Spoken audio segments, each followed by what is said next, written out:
نحمده ونستعينه ونستغفره ونعوذ بالله من شرور أنفسنا وسيئات أعمالنا من يهده الله فلا مضل له ومن يضلل فلا هادي له أشهد أن لا إله إلا الله وحده لا شريك له وأشهد أن محمدا عبده ورسوله الذي لا رسول ولا نبي بعده يا أيها الذين آمنوا اتقوا الله حق تقاته ولا تموتن إلا وأنتم مسلمون أما بعد. Bapak dan Ibu kaum muslimin dan kaum muslimat yang dirahmati oleh Allah Subhanahu wa taala. Alhamdulillah, puji dan syukur senantiasa kita sampaikan kepada Allah Subhanahu wa taala. Salawat dan salam kita sampaikan kepada Rasulullah sallallahu alaihi wasallam dan juga kepada keluarga beliau, para sahabatnya serta orang-orang mukmin yang senantiasa mengikuti beliau sampai hari kiamat nantinya.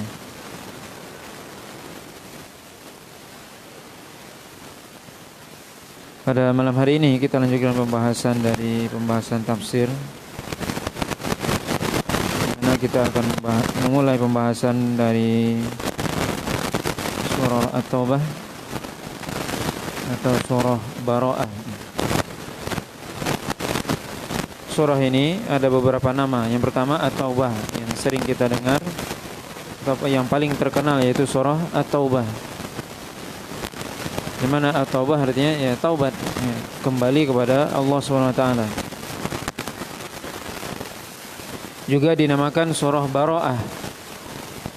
Yaitu Bara'ah artinya berlepas diri. Sebagaimana dalam ayat pertama dan kata pertama dalam surah ini, Bara'ah artinya berlepas diri.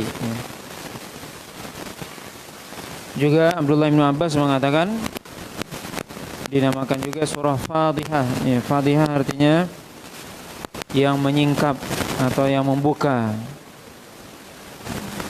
Itu menyingkap tabir atau membuka tabir, ya.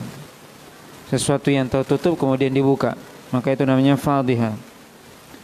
Dinamakan Fadhihah karena dalam ayat ini atau surah ini Allah Subhanahu wa taala menyebutkan beberapa ayat wa minhum dan di antara mereka, di mana Allah Subhanahu wa taala seolah-olah ingin, kata Abdullah bin Abbas, hampir menyebutkan nama dari orang-orang munafik, ya. Orang-orang munafik. Ya. Maka Fadhihah di sini artinya menyingkap kemunafikan mereka. Surah ini disepakati oleh para ulama bahwasanya surah ini adalah surah Madaniyah, yaitu surah yang turun setelah Nabi SAW hijrah ke Madinah. Bahkan disebutkan surah ini termasuk surah di antara surah yang terakhir turun, yaitu turunnya setelah Nabi SAW pulang dari perang Tabuk, ya, pada tahun ke-9 Hijriah.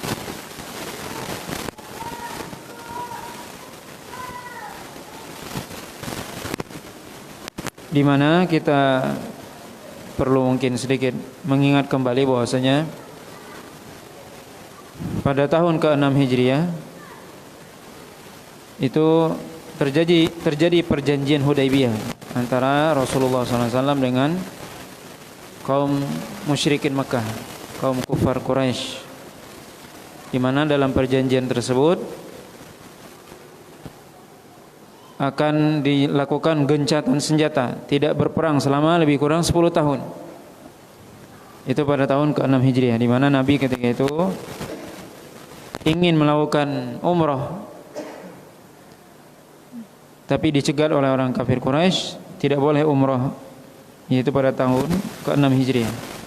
Nabi pulang, padahal sudah ihram, berjalan dari Madinah, kita bisa bayangkan.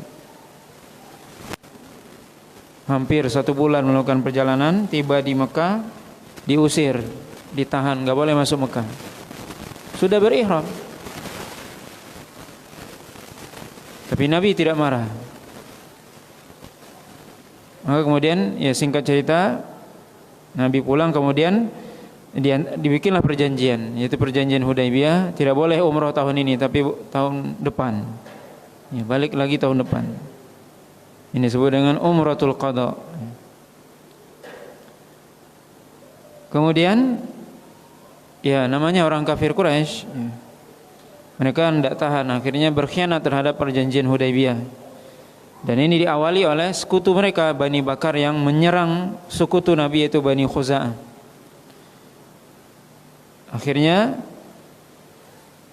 Nabi SAW membebaskan kota Mekah pada tahun ke-8 Hijriah, karena mereka melakukan atau membatalkan perjanjian, melanggar janji sendiri untuk tidak berperang selama 10 tahun. Belum sampai 2 tahun mereka sudah batalkan perjanjian tersebut. Akhirnya Nabi membebaskan kota Mekah, itu pada tahun ke-8 Hijriah. Setelah Nabi membebaskan kota Mekah ketika itu di bulan Ramadan lebih kurangnya, kemudian Nabi memerangi suku Hawazin, di mana terjadi perang yang disebut dengan perang Hunain, yang juga yang diceritakan dalam surah At-Taubah ini.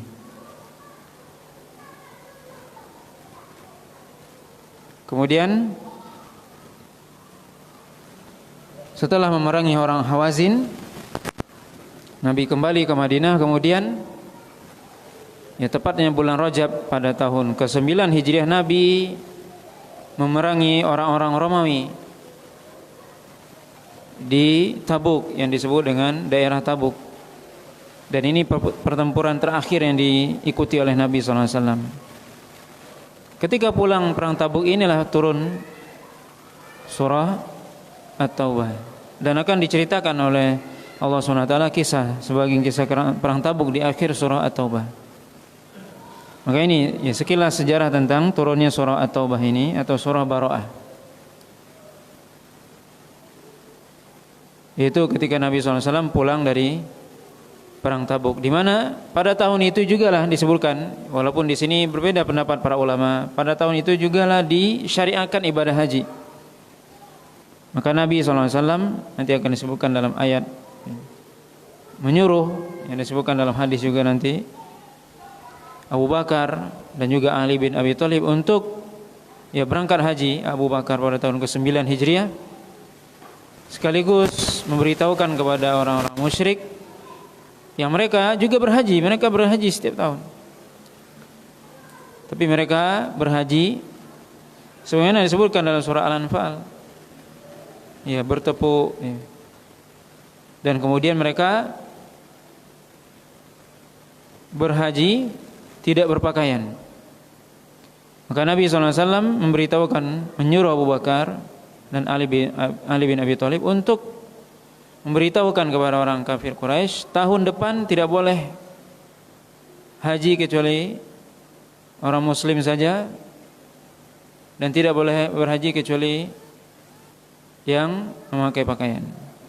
Maka Nabi SAW ketika itu tidak ingin tentunya haji bercampur baur dengan orang musyrik, maka tahun ke-9 diutus Abu Bakar dan Ali bin Abi Thalib.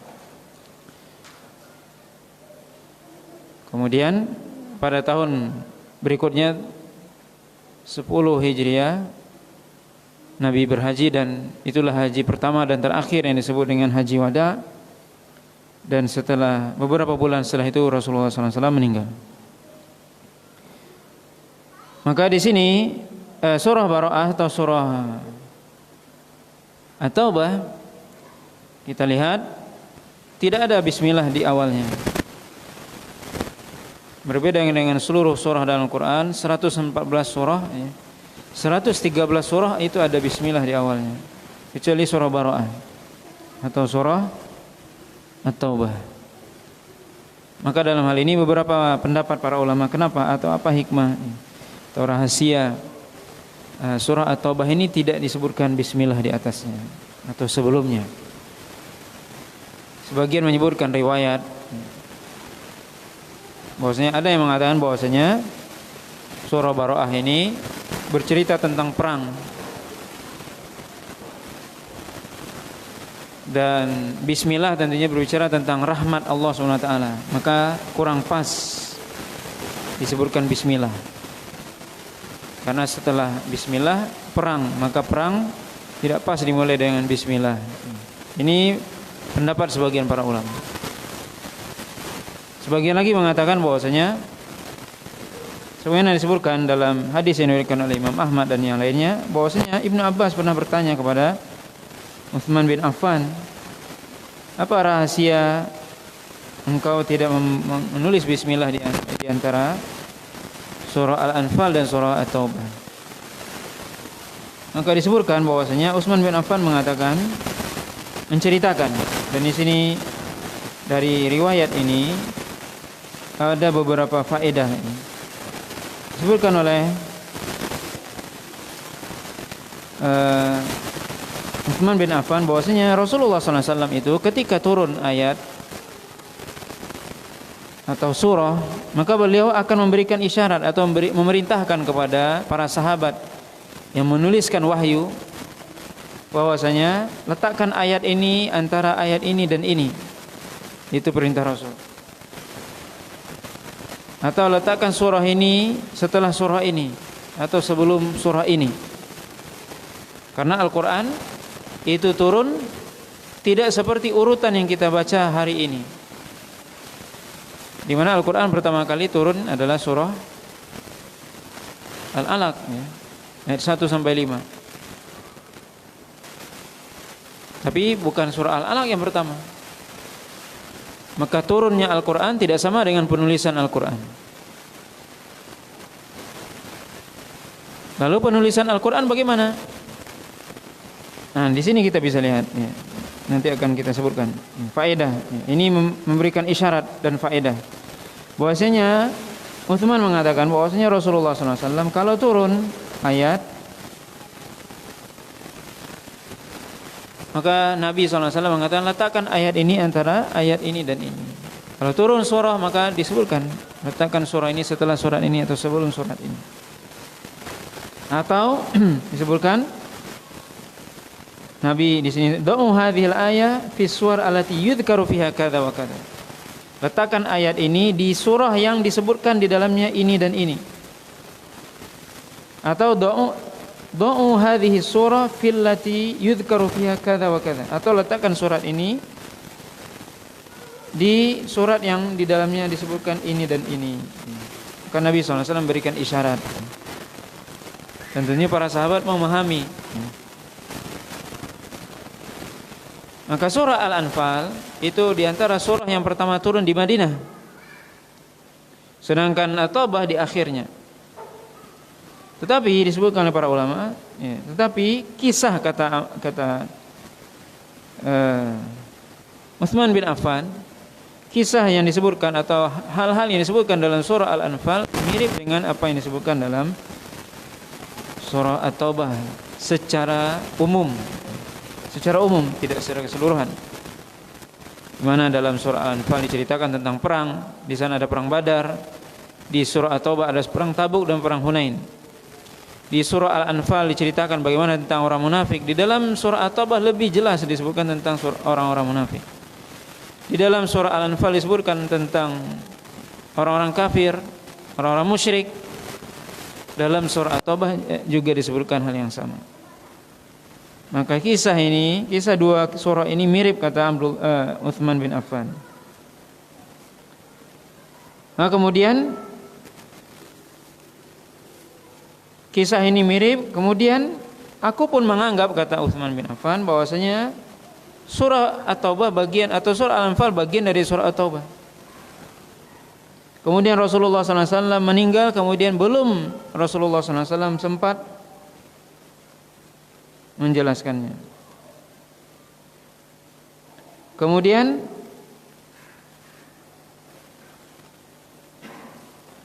tidak ditulislah antara Al-Anfal dengan At-Taubah bismillah. Ini diantara pendapat. Pendapat yang ketiga, dan ini mudah-mudahan lebih kuat, yaitu surah At-Taubah tidak disebutkan bismillah di dalamnya karena memang tidak diturunkan bismillah di surah At-Taubah. Dan ini insyaallah yang lebih kuat. bahwasanya bismillah ya disebutkan oleh para ulama bahwasanya Jibril ketika membawakan surah yang baru membaca bismillah, menyebutkan bismillah. Tapi dalam surah Bara'ah tidak. Maka karena Jibril tidak membawakan bismillah maka tidak ditulis bismillah. Nah, wallahu a'lam, ini di antara pendapat para ulama yang menyebutkan tentang bismillah tidak disebutkan di awal surah Bara'ah atau At-Taubah, di mana memang tidak diturunkan bismillah ketika Allah SWT menurunkan surah Bara'ah. Adapun faedah yang kita sebutkan tadi dari dari kisah Utsman dengan Abdullah bin Abbas, di sini perlu kita ketahui bahwasanya penetapan ayat dalam Al-Quran itu adalah tauqifiyah. Tauqifiyah artinya adalah mengikuti wahyu atau petunjuk dari Nabi SAW. Dan ini pendapat mayoritas para ulama. Termasuk juga penetapan surat dalam Al-Quran, urutannya juga merupakan wahyu dari Nabi SAW. Walaupun ini berbeda pendapat para ulama, tapi itu yang lebih kuat. Dalilnya adalah kisah tadi di mana disebutkan bahwasanya Utsman mengatakan kalau dulu ketika turun ayat Nabi menyuruh letakkan ayat ini di antara ini dan ini.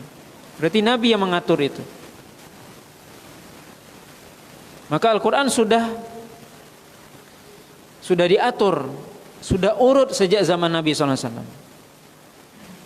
Urutannya.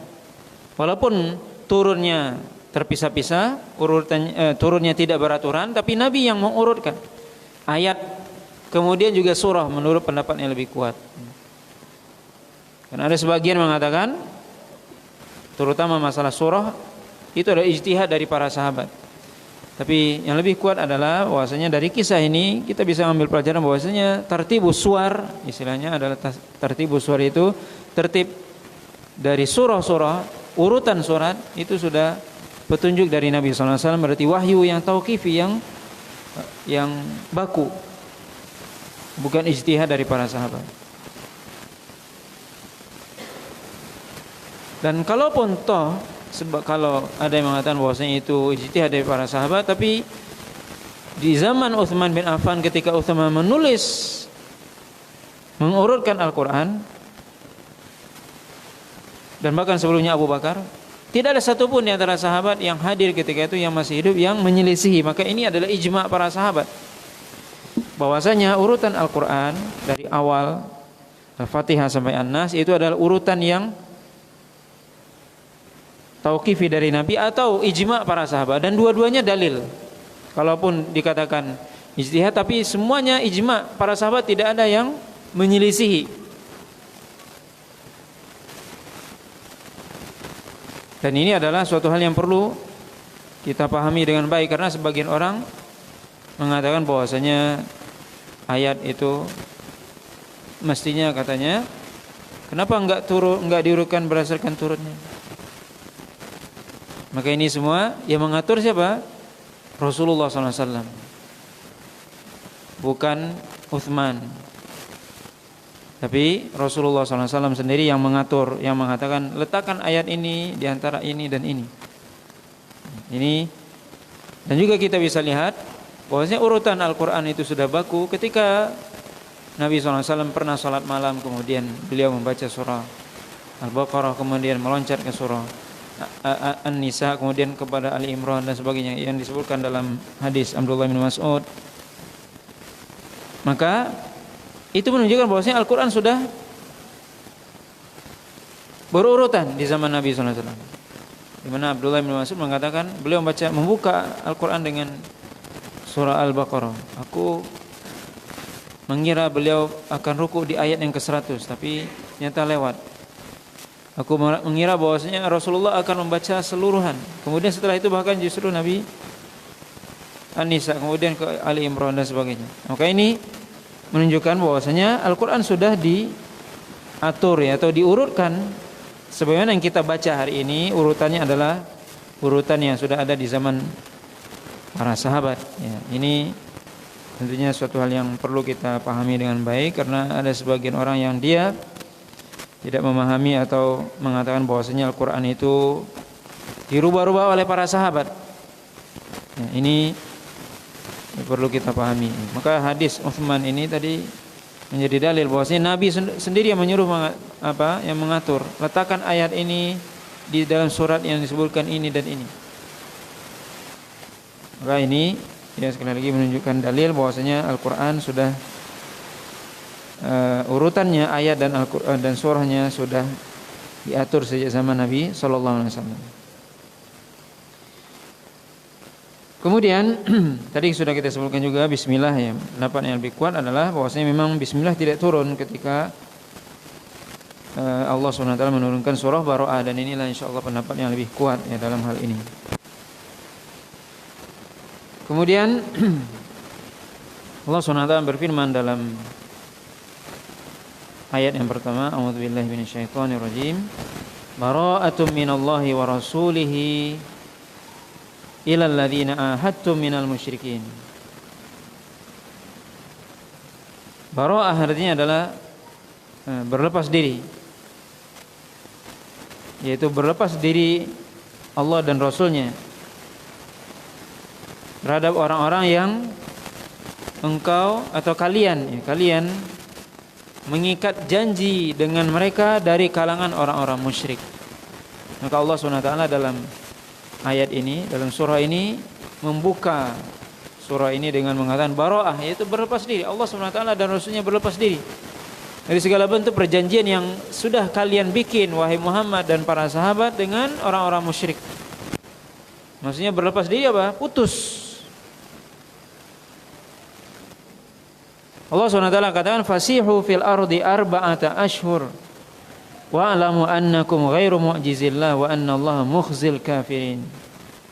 Fasihu, kata Allah SWT kepada orang kafir, maka pergilah. Maka fasihu artinya saha yasihu siyahatan ya. Siyahatan itu kalau bahasa kita sekarang jalan-jalan, traveling. Silakan kalian traveling wahai orang-orang kafir. Jalan-jalan kemana saja seenak kalian di muka bumi ini arba'ata ashhur, selama 4 bulan. Dan ketahuilah bahwasanya Allah SWT, bahwasanya kalian tidak mungkin melemahkan Allah SWT atau membuat lemah Allah, dan Allah SWT akan menghinakan orang-orang kafir. Maka Allah SWT memerintahkan atau membolehkan, mengizinkan kepada orang kafir siyahah, yaitu melakukan perjalanan kemana saja bebas di muka bumi ini selama 4 bulan, kata Allah SWT. Arba'ata ashhur, selama 4 bulan.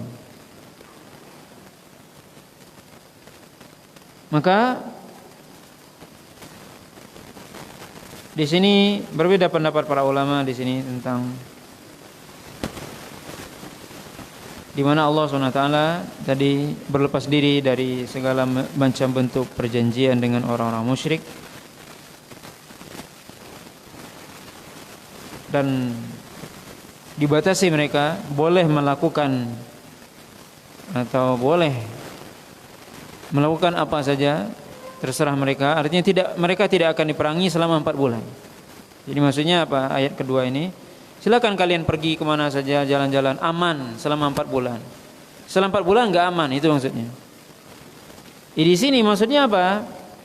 4 bulan ini apakah kepada seluruh orang musyrik?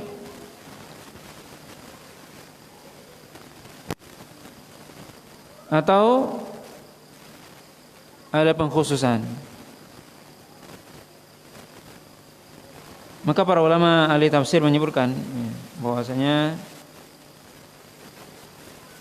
yang paling kuat, insyaallah kita sebutkan saja pendapat para ulama dalam hal ini, bahwasanya Allah SWT memberikan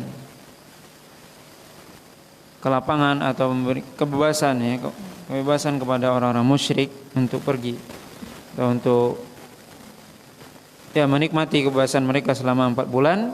Ini bagi orang musyrik yang mereka tidak memiliki perjanjian dengan Nabi SAW dalam waktu tertentu, atau perjanjian mereka kurang dari 4 bulan. Maksudnya apa? Ya, perjanjian dengan orang musyrik itu ada beberapa macam. Rasulullah SAW membuat perjanjian dengan orang musyrik ada beberapa macam. Pertama, perjanjian yang mutlak. Yang mutlak artinya kita berjanji tidak akan perang. Sampai kapan? Enggak ada batas waktu. Itu berarti mutlak artinya. Maka dia kena dalam ayat ini. Berarti apa? Kalau yang mutlak tidak ada batasan, maka Anda dibatasi sekarang ini cuma 4 bulan lagi. Ada yang dibatasi, misalnya dibatasi 2 bulan. Nah, kalau 2 bulan berarti kurang dari 4 bulan, maka akan diberikan perpanjangan sampai 4 bulan. Adapun yang mengikat perjanjian dengan Rasulullah SAW dengan waktu yang sudah ditentukan, misalnya Nabi SAW mengikat perjanjian kita berdamai selama 1 tahun, maka 1 tahun tetap berlanjut.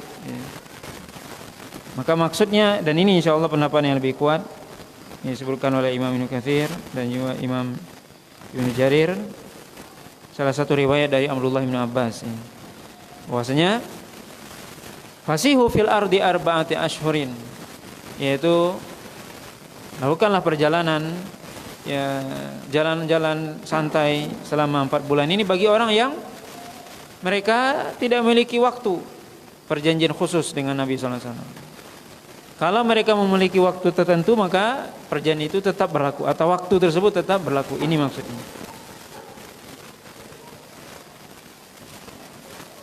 Kemudian 4 bulan tersebut juga di sini berbeda pendapat para ulama. 4 bulan itu bagaimana? 4 bulan yang mana maksudnya? Ada 2 pendapat para ulama. Yang pertama mengatakan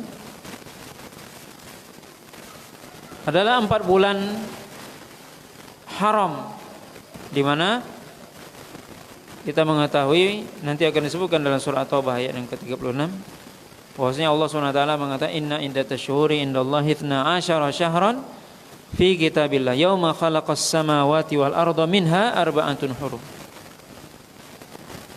Yaitu Allah SWT telah menetapkan ketika menciptakan langit dan bumi ada 12 bulan. Di antara 12 itu ada 4 bulan yang diharamkan berperang. Itu 4 bulan yang dimaksud menurut pendapat yang pertama. Yaitu apa? 3 bulan yang berturut, Zulqa'dah, Zulhijjah, Muharram, kemudian Rajab yang terpisah. Maka maksudnya menurut pendapat yang pertama ini adalah berarti 4 bulan yang dimaksud itu adalah silakan kalian berjalan bebas itu selama 4 bulan, maksudnya bulan haram. Sedangkan ayat ini turun, itu disebutkan, nanti akan disebutkan ayat setelahnya, wa adzanu minallahi wa rasul ilan nasi yaumal hajjil akbar, yaitu ayat ini turun ya ketika Nabi SAW melakukan ibadah haji, ya. Maka berarti bulan Zulhijjah. Berarti bulan Zulhijjah, setelah Zulhijjah apa? Muharram. Habis Muharram berarti sudah habis bulan haram. Sebab setelahnya Safar. Safar bukan haram. Baru nanti Rajab jauh. Tapi maka ini pendapat pertama, bahwasanya yang dimaksud dengan arba'atu asyhurin adalah 4 bulan haram. Berarti 4 bulan haram tinggal berapa hari lagi? Zulqa'dah sudah lewat, Zulhijjah sudah berjalan 10 hari,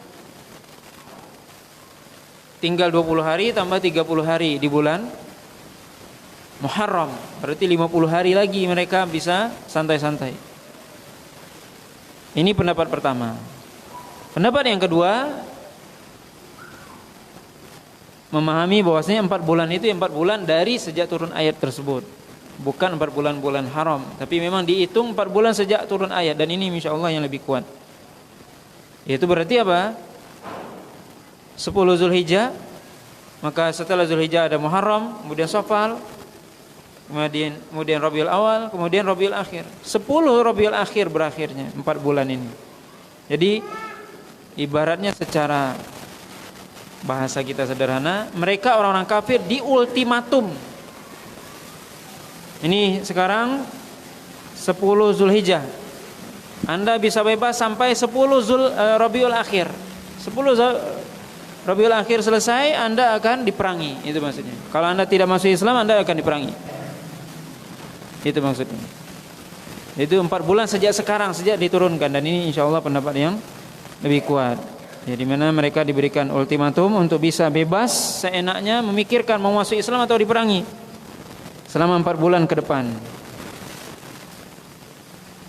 Kemudian kata Allah SWT, ketahuilah bahwasanya Allah SWT memberikan hal itu bukan karena Allah tidak mampu, lemah untuk memerangi kalian atau menghancurkan kalian hari ini, tidak, tapi justru untuk memberikan pada Anda waktu untuk berpikir masuk Islam atau tidak. Dan Allah SWT tidak ada yang membuat Allah lemah, dan justru Allah SWT akan menghinakan orang-orang musyrik tersebut. Kemudian ayat selanjutnya, ayat yang ketiga, Allah SWT mengatakan wa adzanu minallahi wa rasulihi ilan nasi yaumal hajjil akbar annallaha bari'um minal musyrikina wa rasuluh fa in tubtum fa huwa khairul lakum wa in tawallaitum fa'lamu annakum ghairu mu'jizillah wa basyiril ladzina kafaru bi'adzabin alim.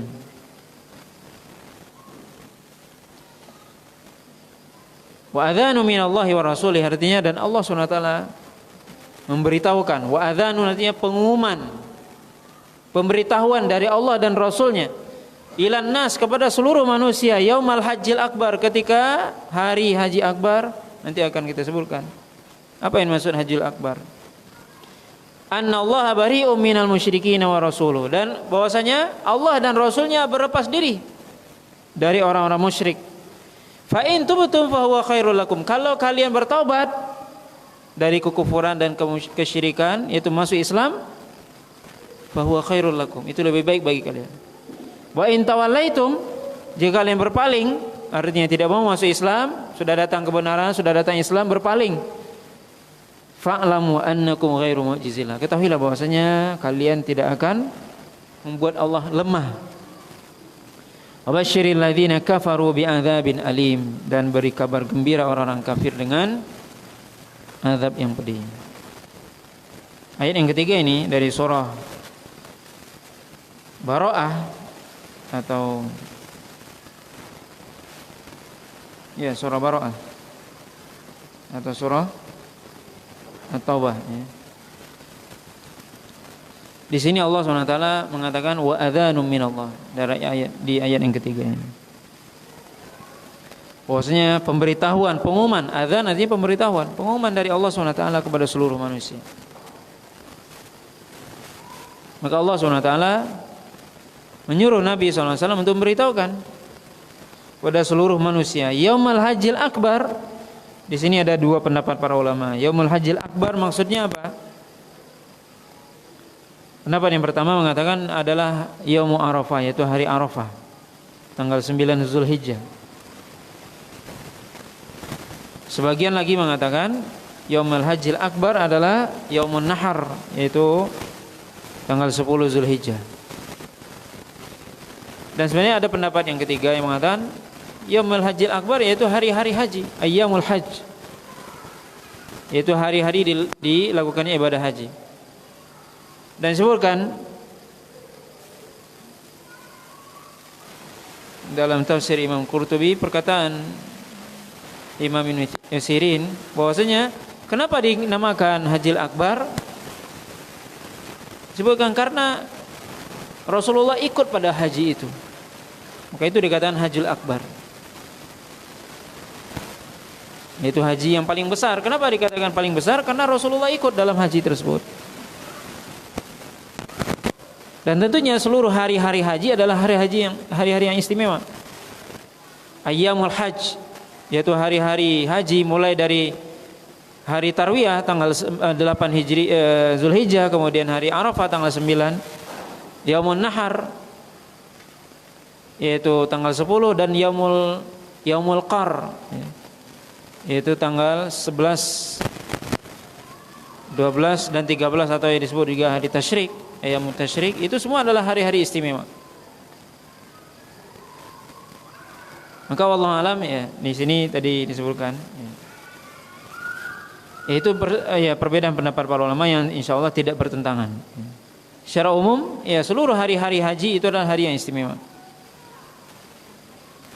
Maka Allah SWT mengatakan dalam ayat ini, bahwasanya Allah SWT memberitahukan, ini pemberitahuan dari Allah SWT dan Rasulnya kepada seluruh manusia pada hari haji yang besar ini, bahwasanya Allah SWT dan juga Rasulnya berlepas diri dari kalian, orang-orang musyrik. Berlepas diri dari segala macam yang kalian lakukan. Dan sudah diberi ultimatum tadi di ayat sebelumnya, ayat kedua tadi sebutkan. Lepas diri dan kalian diberi waktu tenggang untuk berpikir masuk Islam atau mau diperangi 4 bulan. Kata Allah SWT, fa in tubtum, maksudnya tubtum di sini bertaubat, kembali kepada Allah SWT, kembali ke jalan yang benar, meninggalkan kesyirikan dan kekufuran, itulah lebih baik. Masuk dalam Islam itulah yang lebih baik. Tapi kalau kalian tidak mau, tetap dalam kesyirikan, tetap dalam kekufuran,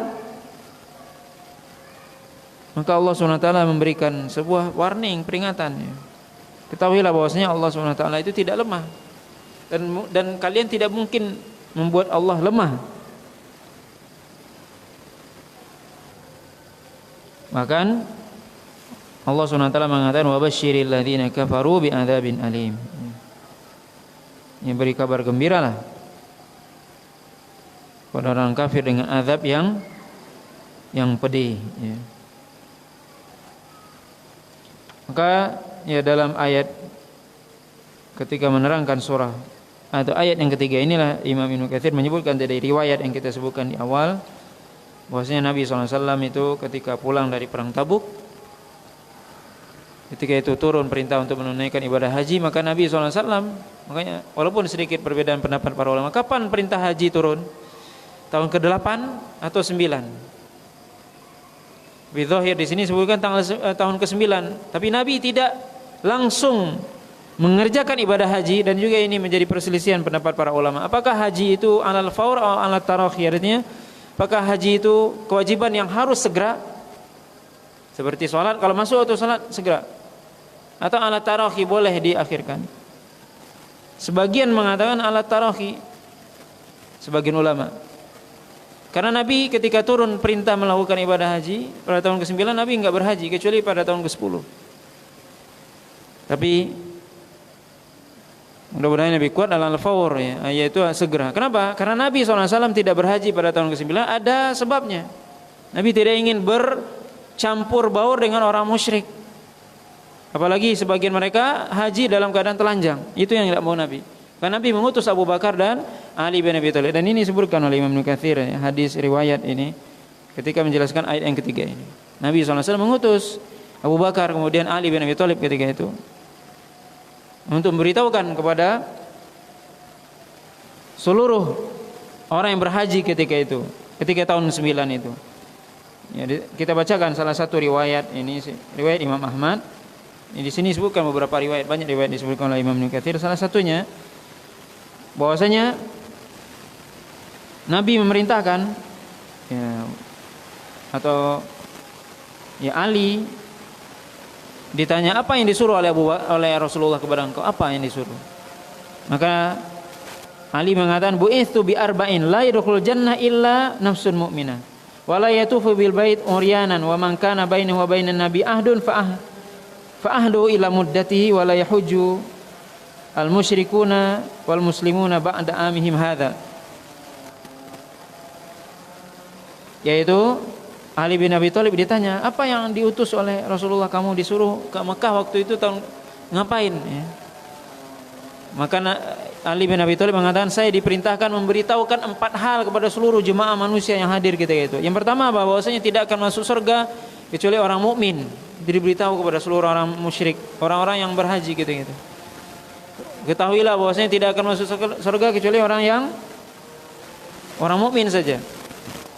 Dan tidak boleh tawaf besok tahun depan kecuali tidak boleh tawaf dalam keadaan telanjang. Dan siapa yang punya perjanjian dengan Rasulullah maka 4 bulan, kecuali perjanjian yang sudah dibatasi dengan waktu tertentu.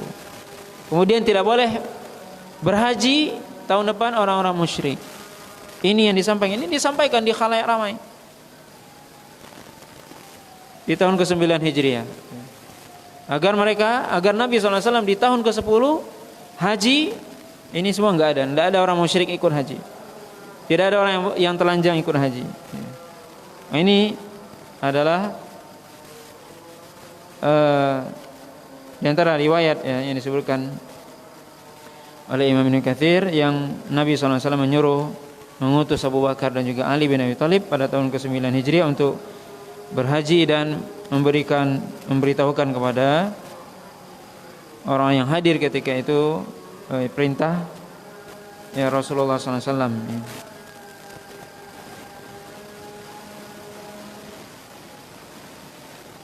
Kemudian ini ayat keempat ya, ini tanggung sedikit. Allah SWT mengatakan illal ladzina ahadtum minal musyrikin tsumma lam yanqusukum syai'an wa lam yudhahiru 'alaikum ahadan fa'atimmu ilaihim ahdahum illa muddatihim. Innallaha yuhibbul muttaqin. Ini yang kita sebut tadi, bahwasanya kecuali orang-orang yang, jadi Allah SWT sudah mengatakan tadi di ayat yang kedua, Allah dan Rasulnya memberitahukan putus segala macam bentuk perjanjian. Tapi pengecualiannya ada di ayat yang keempat, illal ladzina ahadtum minal musyrikin, kecuali orang-orang yang engkau atau kalian sudah berjanji dengan mereka, orang musyrik tersebut, tsumma lam yanqusukum syai'an, kemudian mereka tidak membatalkan janji mereka sedikit pun, walam yudhahiru 'alaikum ahada, dan juga tidak menolong orang-orang, membantu orang untuk memusuhi kalian. Fa'atimu ilaihim ahdahum ila muddatihim, maka sempurnakan janji mereka, perdamaian tersebut sampai batas waktu yang sudah disepakati. Innallaha yuhibbul muttaqin, karena sungguhnya Allah SWT mencintai orang-orang yang bertakwa kepada Allah SWT. Maka ini makna yang tadi kita sebutkan, yang makna yang lebih kuat, bahwasanya Allah SWT mengatakan bahwasanya Allah SWT berlepas diri, bara'atu minallahi wa rasulihi ilal ladzina ahadtu minal musyrikin. Itu Allah SWT berlepas diri dari orang-orang musyrik dan membatalkan seluruh perjanjian itu bagi orang-orang yang dia perjanjiannya tidak ada batas waktu. Tapi yang kalau ada batas waktunya, maka kata Allah SWT, fa'atimu ilaihim ahdahum, sempurnakan perjanjian mereka sampai batas waktu mereka. Tidak boleh dibatalkan. Karena sudah berjanji, karena berjanji sudah boleh dibatalkan. Tapi yang tidak ada batas waktunya, maka waktu mereka cuma 4 bulan. Yang kurang dari 4 bulan disempurnakan jadi 4 bulan. Allah SWT mengatakan apa dalam ayat ini? Innallaha yuhibbul muttaqin. Allah SWT mencintai orang-orang yang bertakwa. Apa maksudnya? Di antara sifat orang yang bertakwa adalah menyempurnakan janji. Jika dia berjanji, maka disempurnakan, dijaga janji tersebut, tidak dilanggar, bahkan kepada orang kafir sekalipun. Ini kita bisa lihat nih, berjanji kepada orang kafir. Ini Nabi SAW melakukan perjanjian dengan orang kafir, gencatan senjata. Kata Allah, fa'atimu ilaihim ahdahum ila muddatihim, sempurnakan janji tersebut sampai waktu yang sudah disepakati tadi. Maka kita dalam berjanji, berbicara, jujur, walaupun kepada orang kafir, ya termasuk perjanjian di sini. Ketika kita berjanji walaupun dengan orang kafir, maka penuhi janji tersebut. Ya. Karena ini adalah sifat orang yang bertakwa kepada Allah SWT. Orang-orang yang beriman kepada Allah SWT dan bertakwa kepadanya, maka mereka senantiasa menjaga janji. Ya. Tidak memungkiri janji dengan alasan misalnya, oh ini orang kafir, kita tipu aja dia, kita kecoh aja. Tidak. Tetap ya, orang mukmin dia sebagaimana Nabi lakukan, ya, tetap menjaga janjinya. Ya. Nah, wallahu ta'ala alam, ini yang mungkin bisa kita sampaikan pada kesempatan malam hari ini. Wallahu ta'ala alam. Subhanakallah wa bihamdika, asyhadu an la ilaha illa anta, astaghfiruka wa atubu ilaik. Wa sallallahu ala nabiyyina Muhammadin wa ala alihi wa sahbihi wasallam. Wassalamualaikum warahmatullahi wabarakatuh.